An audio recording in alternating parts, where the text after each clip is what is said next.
Thank you a lot. Okay, I brought tons of slides because I love particularly x25, and I will try to explain you in the next hour what x25 is and why we should still in this year, in 2005, talk about a network that basically has been built in the 70s, so it should be old, it should be died. There should be only internet issues, internet security issues, but I will show you that this is not true. So, as my title say, I will talk also you about real life and field experience. I mean, at the end of the presentation, I will show you true things and not only the theory of the x25 stuff. I got a big disclaimer because I learned from my friend Emmanuel Gadeix from TSDF that these disclaimers are so important as well. Also Jim knows that disclaimers are important, don't you? So, to be clear, in this speech I will not cover the technical theories of x25. I will give you a quick overview, but this is the big business tracks, so we are not going into the technical details, and this is intentional.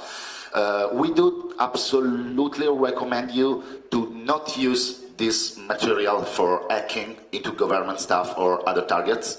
Why I'm telling you this? Because nowadays, as I will explain to you, on x25 you will only find high-level targets. I mean, you will not find your local ISP or Pizza Hut shop. Maybe you would be able to find a Pizza Hut headquarters as well. So we can for sure be responsible if you decide to get into these exciting words, and you will get busted. I hope not for you. I want also to point out that anything that is contained in this presentation does not infringe or should not, as far as I know, any legislations or law. And I will also like to point you out that you will see many x25 addresses. To be clear, an x25 address is the same thing of an IP address as a concept, and all of them may be sometimes real or sometimes obfuscated or fake. It depends, and I will tell you in details in each case. What else? Well, all the true claims are registered to the owners, so the CISCO guys, they want you and me. Agenda. Short intro about TSF and myself, and then the nightmare is going to start. So, short overview about x25, as I was telling you how it works, understanding what does it mean an NUA and a DNIC. History is so important to understand x25. Why? Because we are talking about technology that, as I told you, started back in the 60s and the 70s. So this means that we have at least 20-25 years of history that teach us the wrong and the cool things. Then I decided to bring exclusively for Hack in the Box some really cool evidences. All the evidence that I will show to you does not come from hacking, but they came from professional pen testing, except for a couple, and I will underline that are from hacking intrusions. Then we share the difference between x25 and the internet. There are really a lot, and I will explain to you. And even the attackers typologies are completely different from the internet ones. Conclusions, question and answer, and the nightmare will be over. Let us start the nightmare. TSTF, who are we? Telecom Security Task Force. We are funded by professionals and specialists. We are not a company, we are not the common staff. We are just a bunch of friends all around the world that loves telecommunication security. We are located in Asia, Europe, and USA as well. And one time, me and Emmanuel and Philippe Gadouin, we tried to put together all of our know-how, and we discovered that we got 30 years in TLC experiences and 50 altogether in the security field, and that's a lot. We love to say that we got a unique view on telco security. Why? Because we grew up with the telcos. We built the telcos, we test the telco, we consult to the telco. So I do really think that a few guys, or maybe nobody, is able to do that in this way. What else can I point you out from here? Talking about x25, we specifically know slang terms, the device and all the techniques. And the final thing about TSDF, we are self-funded, we don't run business scans around and no venture capitals at all, thanks God. About me, As Amy introduced me, I had my hacking experience from 1986 when I was 13 years old, and now I'm 32 right now, up to 95. I stopped in 95 not because I specifically enjoyed that year, but because on that year, criminal Pol, that is Italian computer police, and Interpol, that as you may know is the international regulation that makes the police from more countries talk each other, and the FBI, they decided that I was doing too much maybe, so they decided to stop me, and it was the 13th of December of 95, the worst day of all my life. And the operation was called Ice Trap because we've been able, among the other things, to get into some don't love places, some ice cream company, and so the police has been so smart to call the operation Ice Trap. So from where I became an ethical hacker, I grew up, as Anthony also he said when he was talking about his past. You can't play for all of your life. When you are a teenager is okay, you do the wrong things and you understand and you pay and then you grow up. Actually, I'm a professional penetration tester since '96, so it's just nine years that I do pen testing, and I've seen, as many of you, many things. Also, key contributor to the OSDEM. I don't know if you know the OSDEM, but I would like to point you out. OSDEM is an open source project by isacom.org, and this is a security testing methodology. So, in my personal opinion, the OSDEM has been able to bring the professionalism that was missing into the security testing and pen testing field. I'm also board of directors member in some stuff. So, for example, of course, in TSDF, in NISACOM, as I mentioned to you, CLUSIT is the Italian Computer Security Association, and we are doing a lot of awareness. And OWASP as well, I'm into the Italian chapter. So, x25 is used in packet switch network, as you may read, and it has been designed in '64. So we are talking about that technology of the half of the 60 by Paul Barron, again, always him, and the RAND Corporation. To do what? To be able to let the private companies and government companies to talk each other over data networks. You may answer to me, and the internet at that time was under design, was under development, but most of all the internet was only, as you may well know, for some specific United States of America institutions after they came for the university, but we had to wait until the 90s to add the internet for commercial use. So from the 70s to the 2000 year or to the 90s, how could a private company connect worldwide? Just using x25. So the idea was to connect a stupid terminal, like a VDT100, let me say, to a worldwide packet switch data network. The last thing is x25 has been created by E2, International Communication Union. They are based in Geneva, in Switzerland. And before E2, the old name of E2 was CCITT. Is in French. I don't remember the full acronym, but it should be something like Commission Créative Internationale de Téléphone et de Télégraphe, or something like that. Why are we talking today in 2005 about x25 security if the technology is so old? All of this speech is, it comes from personal know-how or even other or companies, international research or whatever, when we do, as I told you, professional pen testing over IP, x25, Internet and other networks. When we were doing this kind of job in the 90s, we discovered that there are still a huge number of security holes in the infrastructure we were trying to test. To give you some ideas, the 90% of them, when they had an x25 link, was fully unsecured and unprotected. So it's like, I will explain you later, but the analogy could be that in a company you got the internet backbone and you got IDS, you got the firewalls, you got everything, and they invest tons of money, but they forgot about the old things that are still there in a corner. So we kept on to pen testing as TSTF and as my company as well, and we kept on to find open doors forgotten by somebody. The bad thing is that when you have a forgotten door on x25, it is usually a big bridge that brings you straight to the core of the company. So you don't care about the firewalls again, you don't care about the IDS, because you are on the way back, in the back garden.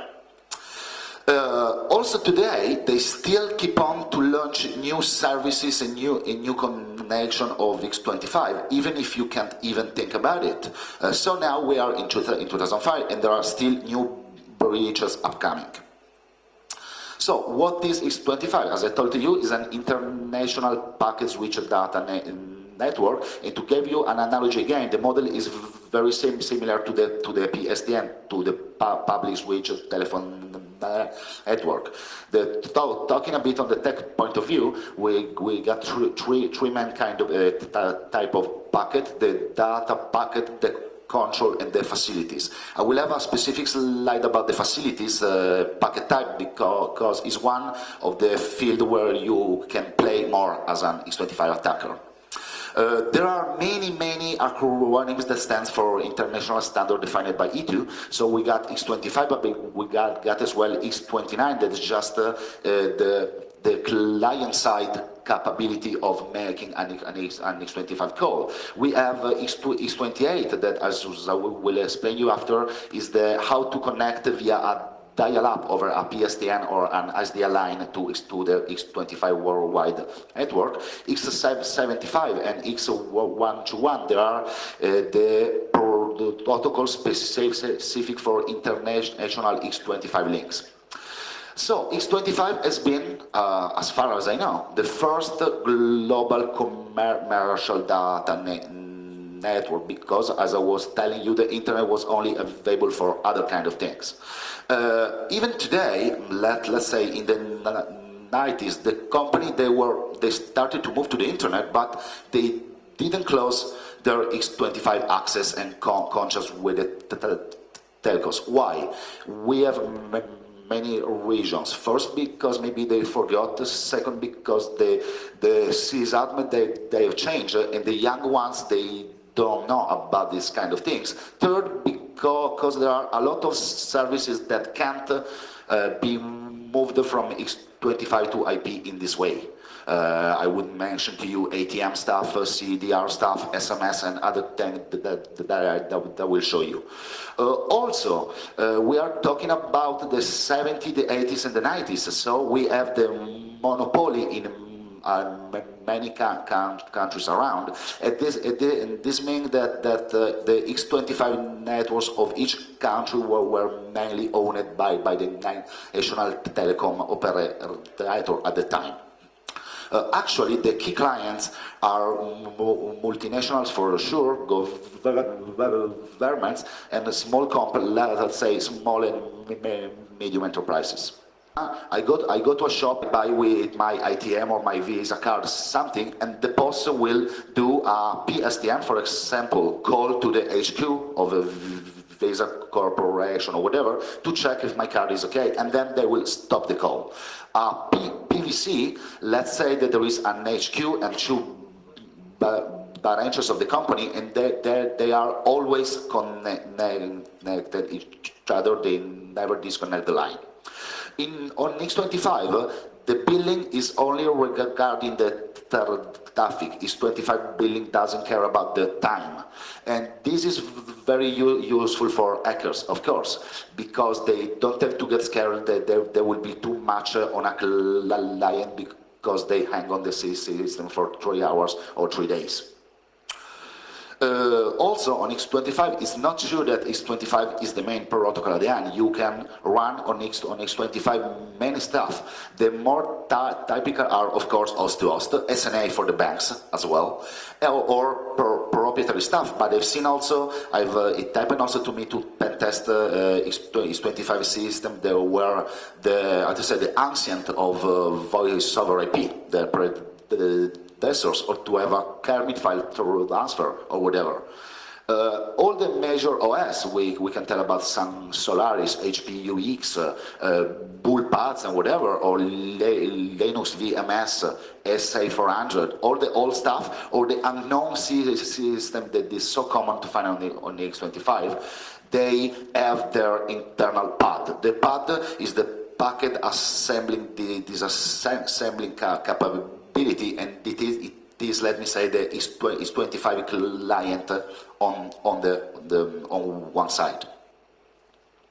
This is a short example that I get from the Cisco guys, and here we have, for example, the X2025 outgoing backbone.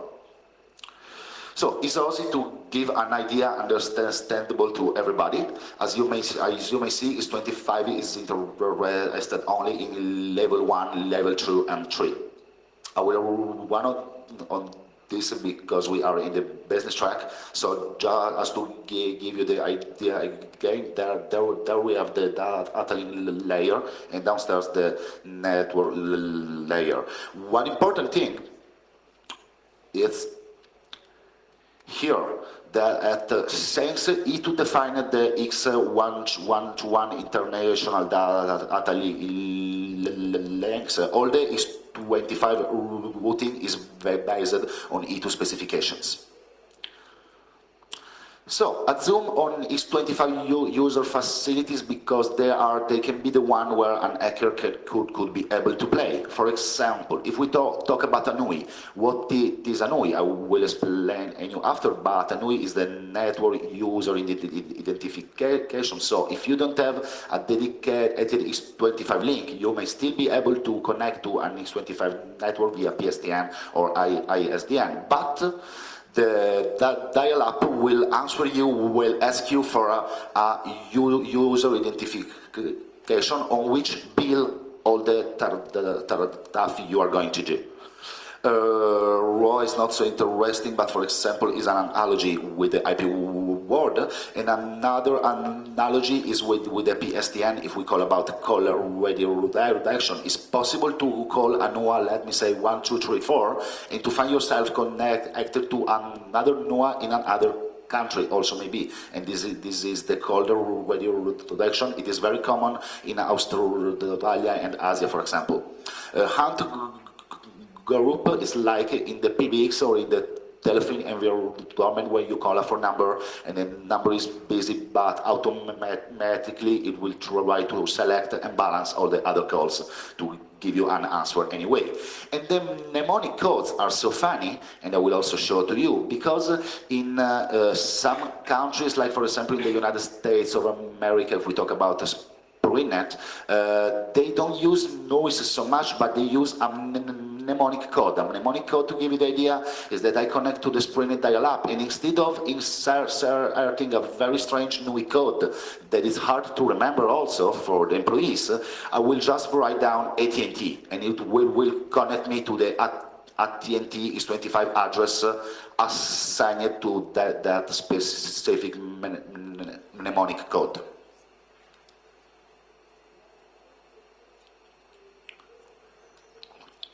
We do have many ways of accessing X25, but before, let's talk about the networks that we are able to find. I categorize them in some categories. So we have the worldwide Net MCI, or it was known as Telenet, SITA, that is the Société Internationale de Travaux Aeronautique. It means international company for air stuff, and SITA, for example, is the worldwide company that manages the connection in all the airports of the world.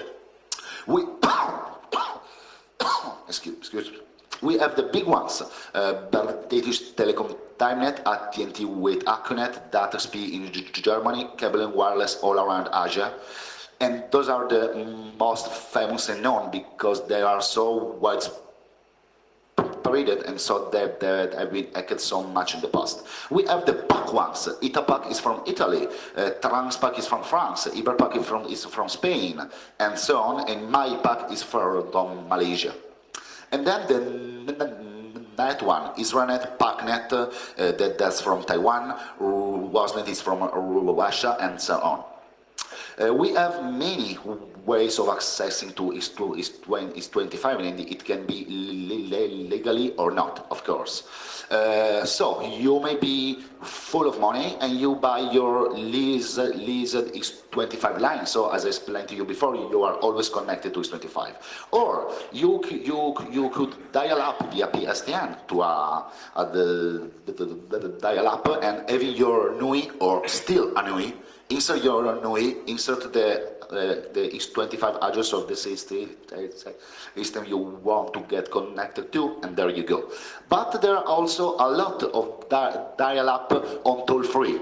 So this is a good news for an hacker, since he will not pay the phone call, the original phone call. Everything is toll-free, and it may be also useful to build an automated NUI scanner to be able to find other NUIs to abuse or use.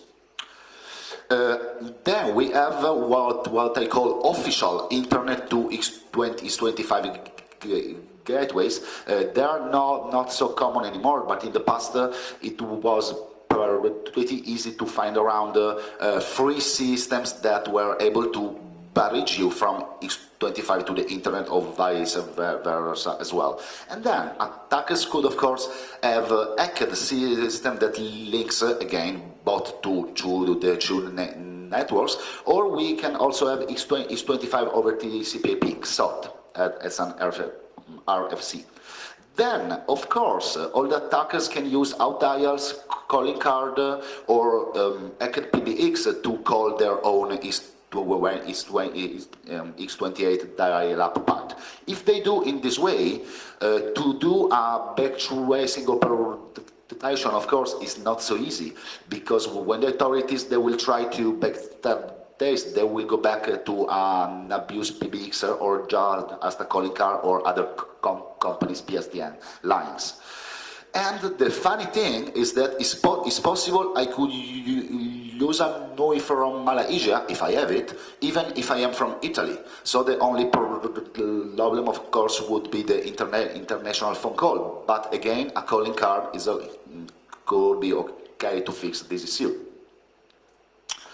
x25 addressing is nice to understand. As I told you, NUA, network user address, can be linked to one single system, but there are some networks where if you just change the DNIC and the rest of the NUA, it remains the same, you will be connected to the same system, even if it is in the US or in Saudi Arabia, let me say.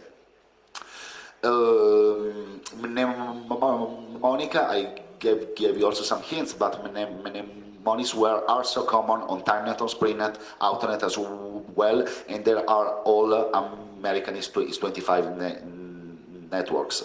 If you have still an x28 access, you could try to call this NUA. This is from the American TimeNet gateway, and you will see that he will ask you where do you want to be connected to. So the DNIC is nothing more than the international code for a specific country. So the DNIC is 3 digits, and then we have one more that identifies the x25 network instead into the specific country. So, for example, 311 is from the United States of America, 0 is for SprintNet, 212 is from the Arrow, New York, and the final x25 address is 10126. The same thing in Cyprus. They decided to use the area code of Limassol, that's a town over there, in order to have the AC. So it decided to share the world into 7 main areas. As you will see, the most interesting that I think is Zone 1. Zone 1 is the 4 x25 networks that manages the ocean, so Atlantic, Pacific, and Indian Oceans. 2 is for Europe and a part of the formerly Soviet Union. 3 basically is for North America, Central America, and the Caribbean area. 4 is all used for Asia. 5 for Oceania, and 6 is for Africa. The 7-1, it shared again about a part of South America, a part of Caribbean and Central America. Why it is so important? Because if you learn this thing, you will be able to identify in which country a NUA belongs to in 2 seconds and no more. I've brought also some DNIC to show to you and to try to demonstrate that we are talking about a completely different thing from the internet. So this is, I'm going to show you 3 extracts from the ETU official documentation as of year 2003, and they publish all the DNIC of the countries worldwide. So, for example, if we talk about E, we have Indonesia over here, we have Inmarsat, as I was telling to you, the 3 oceans.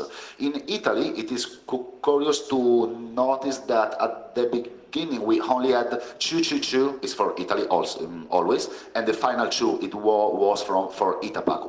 Why? Because at that time, Italy was under the telephone monopoly, so only the national telecom company was able to have their own x25 network. After the regulation, other telecom companies they started to ask to E2 ITU for their own x25 network. So we can see Unisource, Infostrada, and when that are other 3 players. It may be also useful for you to notify how in a country highly technical developed as it is in Japan, that they have more and more networks around, and also for example, each big Japanese multinational, as can it be Fujitsu, Hitachi, Toshiba, and so on, they have their own worldwide x25 corporate network around. Australia is a strange case because they decided, as you may see, the DNIC is always here, 505, and then they decided to add more digits to share around the other telephone carriers. But I've been amazed when I've seen that the Australian Department of Defense, it is on X25 on a specific area. This means in a few words that to be able to find some government system from the Australian Department of Defense, in my opinion, it should take just 1 or 2 days to scan for X25 address in this specific area.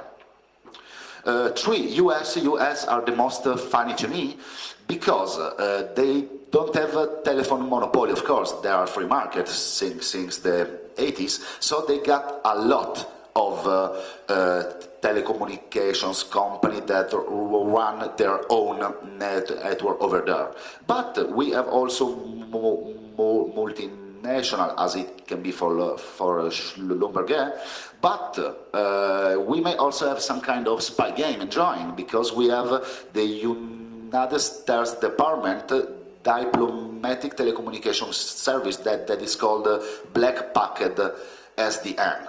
And this can recall a little bit spying games and enjoying of this kind. Or also we have, as 3166, the United States of America Department of Treasury Wide Area Network. This means that it connects all the departments in all the United States of America and maybe also abroad. Malaysian example, you do also have the main one that is 5021 and this my pack, but as well you also have others is 25 network here. So some homework now. Let's say that we are a company based in Italy, in Torino, and we have some more branch in Genoa, in Milan, and in Bologna. All of them could be connected via Italy is 25, so again it's 222 and 2 for Itapac, so 2222. And all of them will have an assigned x25 address, as we may see. For Torino, it will be 2111228778, and so on. Let me try to explain you the syntax over here. So we have the international address for the Torino HQ.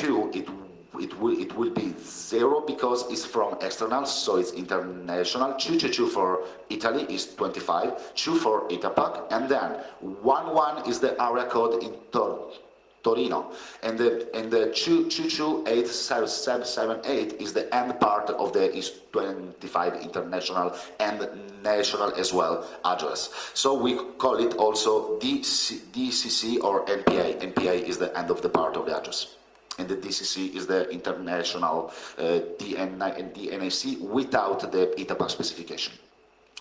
But if we are also, for example, a rather wandering Rome, and we have to connect all our down the city of Rome to our HQ, we will have a nice toll-free number to call, and maybe we could be able over x28 to ask for a reverse x25 call. So we don't need a NUI, we don't pay for the line because it's a toll-free, and the system that we are going to call will pay for our connection.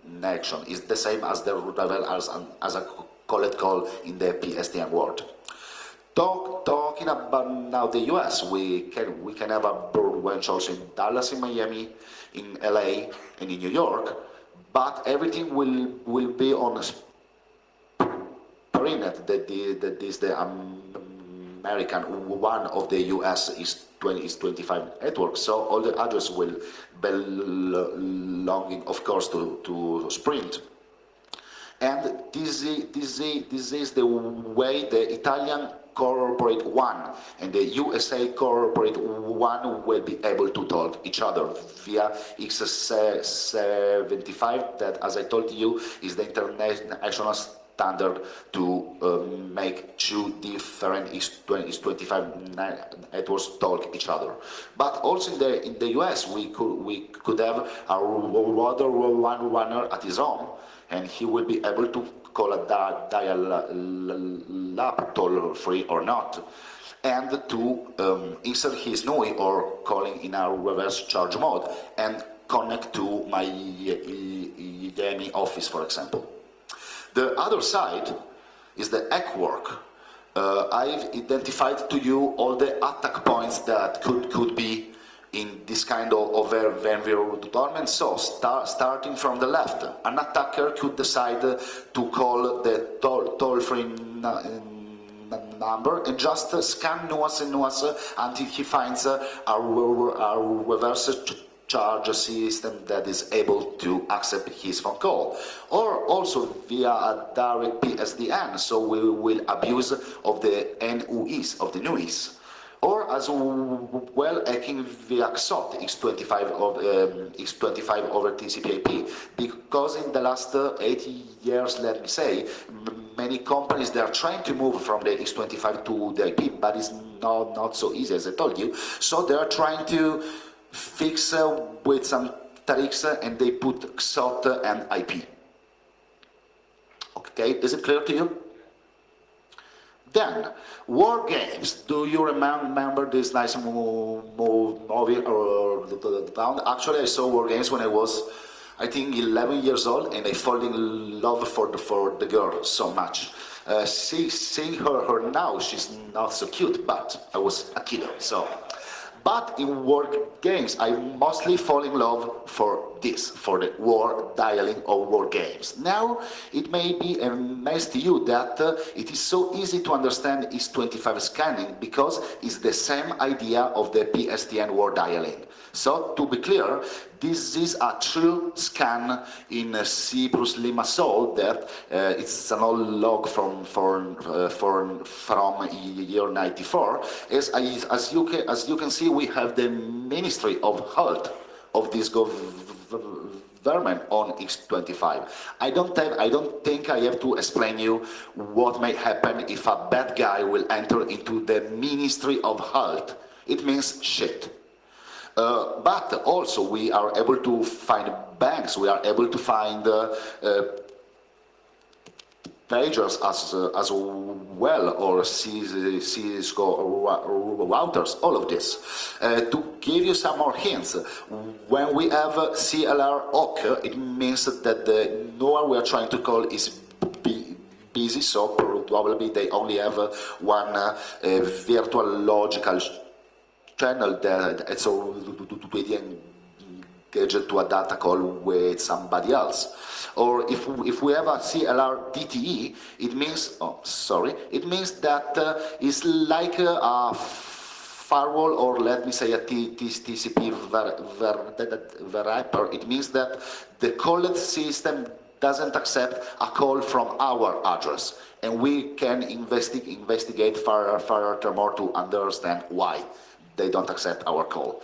Another nice scan, this is from Canada, if I don't remember bad, in the Ontario area. And again, you can see that we can find some banks, we can find Sun OS, even if very old at the time. Who knows what this system is? MPX, do you know it? No, MPX is the HP 3000. It's a very old system from Hewlett Packard, and if I don't remember bad, the syntax login was something like hello, username, and common password. So, some to say history to explain to you why we should learn from the past. Is there somebody in this auditorium that knows a book that is called The Cuckoo's Egg?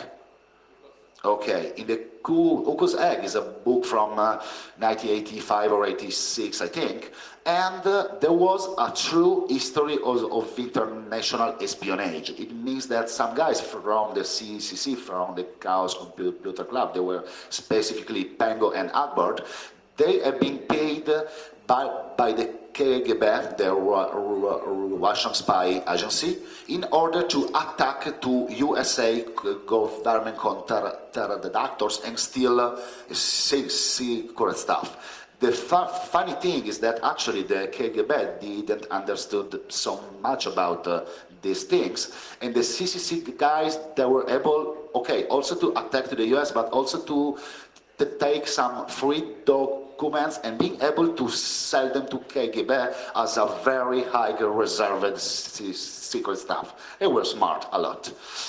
In '89 it happened the scandal when some Australian from Melbourne have been able to hack into Citibank Saudi Arabia, and they steal millions and millions of credit cards, not only from Saudi Arabia, of course, but belonging to all the Citibank clients around. In the 90 also it happened that the mod and the law, they had a fight each other, and for reasons that even today has to be cleared, the United States of America AT&T backbone shut off. So it means that from New York to Los Angeles, it was not possible to make an international call. Can you understand what is the amount of the damage if we are talking about the United States of America and all the companies to the private that can just give a phone call to their grandmother if she is in New York, but if their grandma is in Los Angeles, they were not allowed to call in Los Angeles. They were not allowed to call abroad of the States. All of this happened only because two young hacking teams have a fight together, and under all, there were also x25. Ostichin, Electron, and the Force and Phonics has been the first guys in the world to build an automated scanner for x25. It used to run on a system that is called Prime OS or Parimos. Is very old now, of course. In the 90s, Kevin Mitnick got the SAS. Who knows what the SAS is? SAS was an incredible, nice tool that let an attacker, as Kevin Mitnick and Kevin Poulsen they were at the time, to freely intercept on all the telephone switches of California. So, for example, they've been able to intercept the FBI, and they discovered that the FBI were intercepting on their own the Chinese and Russian embassy in New York, but they had no authorization at all to do this. It is funny, in my opinion, that two hackers have been able to discover a bad thing performed by the good guys, the FBI guys. In the 90s, again, we have now many new scanners available for all the kind of operating system around. And in the 19, again, Kevin Poulsen was able to play with the CO. The CO is the telephone central office, so the CO of your area of the town, via x25, and to reconfigure or abuse of all the freaking stuff that Poulsen was so cool and able to do. In 1984 and 95, AT&T, GTA, and other major United States telcos got hacked. I put that parenthesis over there because I had a part in this hacking specifically, and that's why, as Anthony as well, they told me that I'm not a good person to come anymore to the United States of America, even if it is since 10 years ago, but it's the same as you. In the recent years, we do also have the ADM group that released Antelope. He created the x25 ADM scanner, and in recent years, to be more clear to you here, it means in 2003, somebody, let me say somebody, has written a multi-thread and multi-channel x25 scanner for Sun Solaris. What does it mean? That before a multi-thread and multi-channel scanner, to scan, for example, a country like Italy, it would need a month or so. Actually, with a multi-thread and multi-channel scanner, in a few hours, a whole country can be scanned via x25. Last news, in this last 2 years, there is a lot of bad guy activity on x25, especially from Russia, because they scan in international reverse charge mode. So they don't pay for it, and they are just looking for big multinationals based on also in Russia and ex-former Soviet Union countries around there. Then we have some souvenir. The first on the top is when I hacked into AT&T.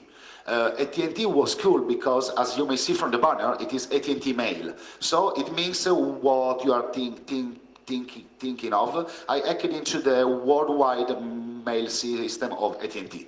It was really funny because AT&T is, as you may know, the biggest ever telecommunication carrier worldwide, and AT&T is located everywhere in the world. So it was so easy from AT&T US, have an x25 jump and finish to AT&T Egypt or AT&T Bahrain or whatever. The second one is to show you that even if Inmarsat has got their own DNIC, that is 1111, we could be able also to call Inmarsat via Saudi Arabia, because some guys from Inmarsat, they decided to put a land Earth station over x25 for sure, but in the Saudi Arabia DNIC that is 4201. Also, this is, I have to disclose it to cover it, but the DNIC is from Australia again, as I showed you before, and I obscured anything that can let you understand who is the telecommunication operator over here, but it's clear that if they say, please note all customer details are confidential and must not be disclosed, I can understand two things. First, you should be a telco.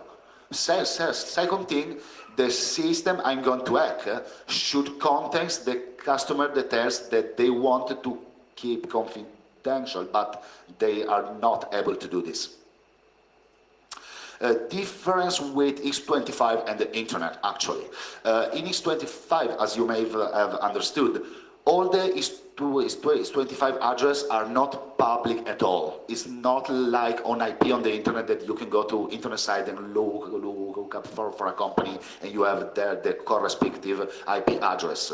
All the addresses I show you here and before, they are reserved completely. So an x25 attacker only he performs x25 scans to find his targets and address he wants to hack to, but it's not so easy. As I say, I will open the yellow page, look for AT&T, and I will have the one to attack. No, at all. You have to lose time and nights to discover your own x25 address you want to attack. On x25 network, it is so true that a single x25 address can open to you a completely new world. Why? Because, as you may have understood, there are not the small companies on x25. x25 is expensive, x25 is an old technology, so who was so rich, let me say, to have an international data network in the 80s? Not for sure a small souvenir shop, but a big multinational or so on. So when you call ANUA and you enter in that system, you usually on the back office you will find a wide network to explore. Third point, on x25 there is not the TCP/IP stack, of course, so you don't have the concept of exploiting.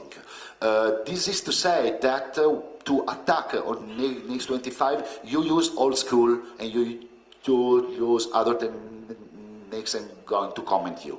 But I wrote also a kind of, because in my research team we have been able to do a particular thing. I think that we've been able to validate the first exploit for x25. We realized it in 2004. If you remember about the remote telnet Solaris exploit on IP, on TCP/IP, after 6 months of research, we have been able to create a porting to x25. So we got an exploit that is working on x25 for Sun Solaris. The bad thing is that the Sun Solaris systems connected to x25 are very important stuff. They are always on production environments, so the owners can't patch the Solaris for the most common bugs. And this is so bad for the corporate security, it's so good for the attackers, of course. So, on x25, fourth point, to attack a system, you start with brute force forcing attacks on the login, and I can assure you that it always works a lot. Old school hacking as well, you may also use social engineering or your brain smartness to hack onto x25.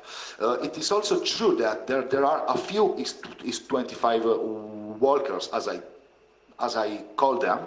So you will not find, when we are talking about x25 hacking or intrusions, the kiddies, the noise guys, or the one that plays. You will only and always find high-level attackers, very paranoid.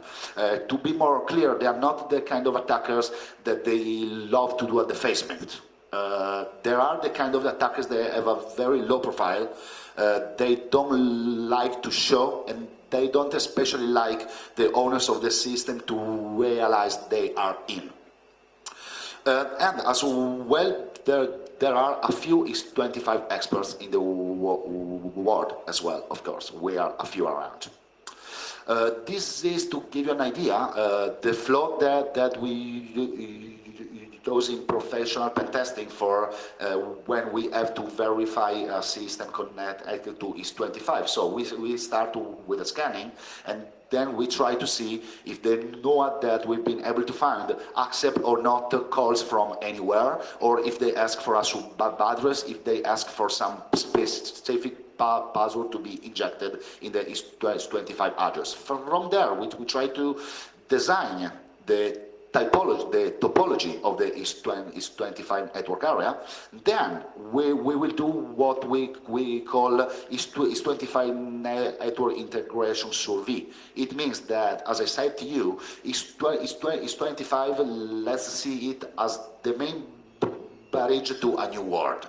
But as you enter in this world, there will be TCP/IP stuff, x25 over TCP/IP, so XOT, or even maybe some VMS or Ultrix stuff from the digital equipment corporation stuff on IPX, on voice over IP, and all the. It's only to go there, open the door, and play and enjoy with them.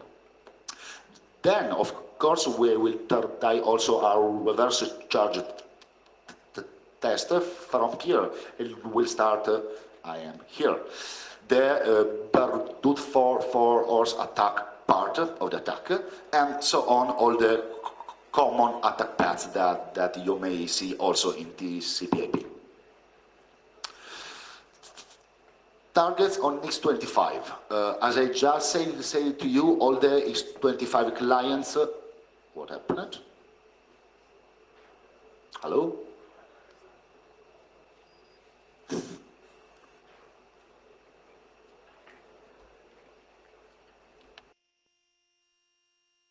Machine in order to look for other new targets. So this means that the money will be billed to the owner of that system from where they perform a scan. What else? Services that are one on x25, to give you some ideas. We have all the telco stuff, the COs and the telephones which as Mednic and Pulsen they show to us. GSM and 3G. Every time you send an SMS, 90% of the time it's over x25. I'm going to show to you.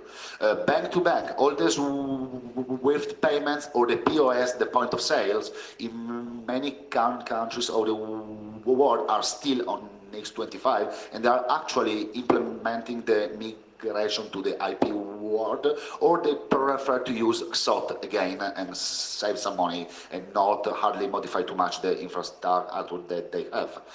Other good thing is that all the chemical and pharmaceutical company, they are on x25, and of course all the corporate, the big ones that have a worldwide HQ and then the local HQ and the single bar detachers worldwide. They are the preferred clients for x25 networks, and so they are as well the major target for x25 attackers.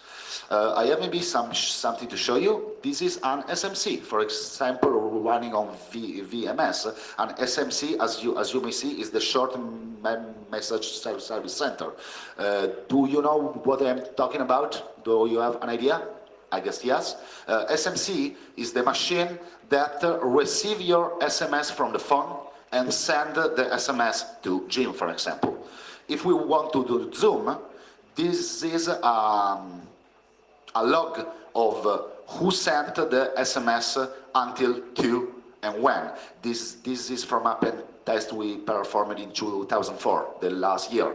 So as I'm just showing to you that even in 2004, the last year, there were no, I'm sorry, it is 2003. There was and there still is SMC connected to x25 worldwide. Other nice thing to show, this is the processing queue of the SMS. So we got all the It's kind of a syslog, let me say, of the process that is processing all the SMS. Okay. We are going to the end. SMS sniffing in real time. This can be really so funny, because through x25 and thanks to x25, you could be able to intercept all the SMS that Fabio is going to send to her girlfriend. Is it nice? Attacker typology, a few words on this. As I was saying to you, we got the newbies on x25, so it's typically from Russia and South America. They don't know so much about x25. They love this weird, strange, old-school thing, and they just scan and scan and scan. But if they find the systems that they know and they understand, they will even try to hack into. If they find a VMS, if they find strange old stuff, they will not be able to attack it successfully. Then we have the lonely attackers. I call them in this way. They may also be the old school hackers. They are the ones that love to hack alone. They don't work in teams or in groups. They don't trust the other guys, basically. Then we have elite hackers. I call it la creme. They should be the best one around, and they usually are still on x25 because they love to show themselves that they're able to hack into big stuff. And then we have all the bad guys. Let's say a bank on x25, but then you must have an insider to understand how to abuse of all the procedures and the tools that runs on the machine. Industrial spies and intelligence agencies, they love x25, and they always do this because, again, of the targets they are able to find them. Then I add also at the end the cyber terrorists with a question mark. I've never seen until now of a terrorist using x25. I think because the technology is too old and the cyber terrorist stuff is too new. But I'm pointing out to you that this may be a new issue in the future if the really bad guys will discover that there is not only the internet that is connecting critical systems all around the world. A show of the many strange OS that you are able to find on x25. I don't know if you ever heard about the CDC or DRS-NX, the GS1, the HP3000, and so on. These are many of the operating systems that is so easy to find around. I bolded the pick because to me it's so funny. Does somebody knows the origin of the PIC OS? The PIC has been developed by a guy from South Africa that his name is Dick Pick. That's not a joke, it's for real. Dick Pick created the PIC OS. I've been able to find the PIC OS and he started to sell it around. It is so funny and so wild to discover. So thanks, Mr. Dick Pick. Huh? You are. So, to give an end to you, on STF we performed a 5 years survey, and these are the bad numbers that we discovered around. 1% only of the top the target could be considered secure or somehow not penetrable by x25. If you compare it to other ways of attacking, this is really bad. The nightmares of today I have to run. So telcos and mobile operators and all the others, all of them, they got their specific security issue, and this this could be the fraud that could be perpetrated by an attacker over X25 that, I repeat to you, is still very, very attractive. I have to run. I'm sorry. Last thing,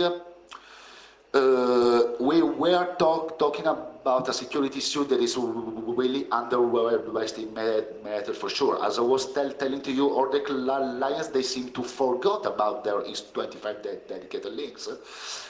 Even closed countries that open to the internet only in the last years, as can be Iran or China, they still have their X25 stuff. And then we have some weird countries, as in India, that if you call a specific X25 NUA, they are so kind to be your X25 yellow page and to give you the list of all the customers they have on X25. And this is so bad because I explained to you X25 addresses should be reserved and undisclosed. Or it may happen to you that you're doing a port scan over Inmarsat and you find an alive system that is an airplane over the ocean. This is true also. I will show to you. This is IranPac. I took this years ago from the original source, let me say. So this is the infrastructure of IranPac. This is the data, but I prefer to not modify it and to show to you the true and the original owning price that I took in the past. As well, this is India, so you call this system, and they are so kind to tell you all the X25 address of the company that is called ACC or Anandad Bazar Patrika and so on. Or, as I was telling to you, this is the explanation of how it's possible to scan over or AOR the W satellite, and this is the technology that is able to make the plane over the air to talk to the ground bases of each airport in the world. This is so bad. Then, at the end, it is also possible, of course, to find the bad guys, to intercept on the bad guys. This is an X25 security trace, or if you prefer, is a sniffing over X25, to see in real time what the bad guys were trying to do and how. Final stuff. Take care when you go around asking for X25 consulting, because the traditional security shops, let me say, they don't know anything about X25. They don't understand the telco-specific security issue. The traditional telco consultant, in my opinion, they don't have a big know-how of source to TSTF or the others of you their job. So maybe they're not the most smart ones to go to ask and to pay 3 times more for having the same result. And he knows the resource is 25 links. That's your question? Yes, yes. Okay, I performed the last year in a GSM mobile operator and X25 security auditing.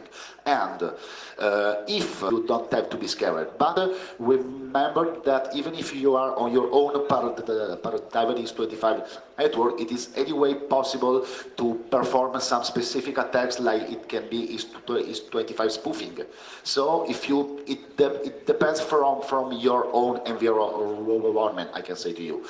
We don't have any more time, but if you want me to answer more after, as I go out, I can have some good thing to show you or to explain to you to answer more in detail. Okay? Thanks. Thank you very much, Mr. Thanks to you. Because the traditional security shops, let me say, they don't know anything about X25. They don't understand the telco-specific security issue. The traditional telco consultant, in my opinion, they don't have a big know-how on source to TSTF or the others of you their job. So maybe they're not the most smart ones to go to ask and to pay 3 times more for having the same result. And he knows the resource is really so dangerous. I have to run again. So at the end, I can just say to you that doing nothing with your x25, your packet switch data network today, is exactly the same thing when in the 90s they did not, where the internet is used, so no firewalls, we don't care, it's okay, we are all friends, let's talk together, or in the Wi-Fi in 2000. How many hackers may be already played in your environment and you never realized it before, until now, I hope. If we think about doing nothing in critical environment, so my opinion, all the above is an invitation for the disaster. And I would like all of you, I was mentioning you before the cuckoo's egg, underground the down also is really good, and other references for you to study. I have greetings at the end, all of my x25 gurus and friends, telcos, of course, for being there all over these years, and all the in the box staff for this great security event. Thank you a lot. If you want to email me for further questions or so on, it's okay to me. I will answer to anybody always. And I hope you enjoy this nightmare. Thanks so much. If you have questions, I'm ready to answer to you. Thank you.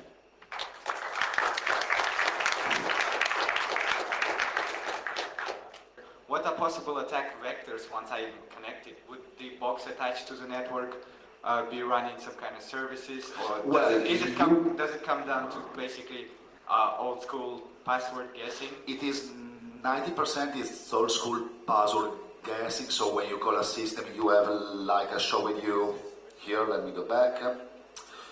Username and password, but in the 10% of the cases, you may have a running service on the other side. The bad thing is that you don't have all the nice TCP/IP suite, so you can't try to trick and understand and inject and so on. And you will just try to see what the remote machine is trying to sell. Well, does it come down to basically old school password guessing? It is 90% is old school password guessing. So when you call a system, you have like I show with you here. Let me go back. Username and password, but in the 10% of the cases, you may have a running service on the other side. The bad thing is that you don't have all the nice TCP/IP suite, so you can't try to trick and understand and inject and so on. And you will just try to see what the remote machine is trying to send to you or to ask to you, and you will just try to satisfy her in one way or in the other. Thanks. You're welcome. Other questions? Yes, one over there.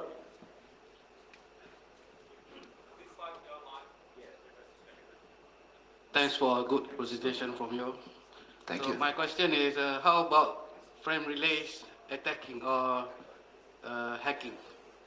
According to is there similar things to the frame relay? Could you explain on it? Are you asking me which could be a about frame way? relays. Frame relay. Well, you're talking about private is 25 links. That's your question? Yes, yes. Okay. I performed the last year in a GSM mobile operator and x25 security auditing. And if the x25 private network is not connected at all with public x25, is okay from the attacker's point of view. I mean, you don't have to be scared. But remember that even if you are on your own private x25 network, it is anyway possible to perform some specific attacks, like it can be x25 spoofing. So if it depends from your own environment, I can say to you. We don't have any more time, but if you want me to answer more after, as I go out, I can have some good thing to show you or to explain to you to answer more in detail. Okay? Thanks. Thank you very much, Mr. Thanks to you. Alfonso.